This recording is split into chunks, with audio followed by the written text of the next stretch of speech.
You've got Putin, who I think probably the next time Trump gets around, if Trump shows up in Turkey with Putin and Zelensky, I think there might be a deal because Putin, I think, will probably cave. I mean, these guys are big and tough until they get around him.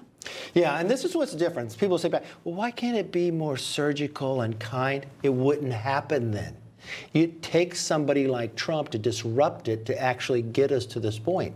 So, look, we've been taken advantage of a long time. It takes somebody like Trump with the willpower, doesn't care what the press says, and will steamroll because those on the other side will realize President Trump won't give up, and he is direct on his mission. And the difference is he campaigned on this, and the popular vote, the majority of people voted for President Trump, so he's got the people behind him this time. I said America first, and that's it's everything he does is America first. His first foreign trip. I mean, he went, of course, to the funeral for the Pope, but that wasn't really a planned one, and it's not really sort of the first foreign trip, although Italy is not the United States. But he's going to Saudi Arabia, landing there. That's the same place he went 8 years ago, and 8 years ago it was an arms deal, and he picked that country. Most presidents before him picked, Canada or Mexico or UK. Why do you think he picked Saudi Arabia again this time? Because this is why I think it's so important. You know what's happening in the Middle East? I believe what will transpire is the Abraham Accords, something that was tremendous what he did in his first term that they should have got the Nobel Peace Prize for. Saudi Arabia never signed on to it. And it's because Biden backed away from it. And I believe had Saudi Arabia signed on to it, October 7th never would have happened. I think you were going to get that deal. It's also important to have their support in dealing with Russia. It only makes us stronger. And Iran. Exactly. Well, look what he's doing about changing the name. It is just that subtle strength, and it shows America's strength. It shows the leader who's not afraid to lead.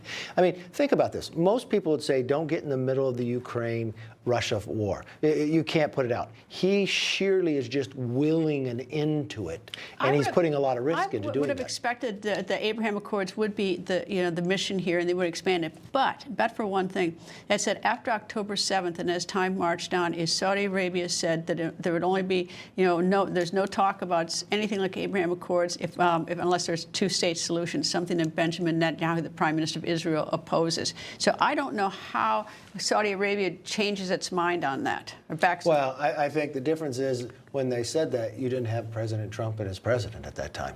It is a different Middle East. It is a different opportunity. You now have a weakness of Iran. Because remember, when President Trump left, Iran was only able to produce 400,000 barrels. And under Biden, they went up to 3 million a day. And they used that money supporting the Houthis and everybody else. Well, what's happened to the Houthis? The Houthis have now said, we'll stop the battle as well. That's the difference, walking into strength in the Middle East to calm it down. He's not going to Israel. And some have seen that as sort of an affront to Prime Minister. The last time he went to Israel, too. But some think it's sort of an affront to Prime Minister Netanyahu and sort of a decay in the relationship. I don't know, but it seems to me that I bet he and Netanyahu discussed that in order so that he could build up more of a relationship with the countries that were sort of, that were opposed to Israel. Yeah, I'm not sure why, but I don't think it's a slight to Netanyahu. I don't think. But what's going to happen? It's significant. Yeah, there is. But this is going to be a lot about investment in America, and what it's going to do is between Saudi Arabia, UAE, and Qatar. They're all lined together, which makes it a stronger battle. Remember what we're doing right now. We're trying to negotiate with Iran, telling them that you're not going to have a nuclear weapon. So what he's really doing is solidifying the Middle East in that battle. Well, so what's he doing? I wouldn't overread too much into where he goes. So you think he's building up the Middle East so that Iran basically says, me too, I want some too, and willing to give up their weapons? I think so. They're actually going to see it. And remember what else the world he's living in that's different than when he was president before. You now have the crinks, right? China, Russia, Iran, and North Korea. We haven't seen something like that since 1938. And so he's got to solidify the strength around to try to break that at the same time. Boy, North Korea's been invisible, hasn't it, in the last couple of years?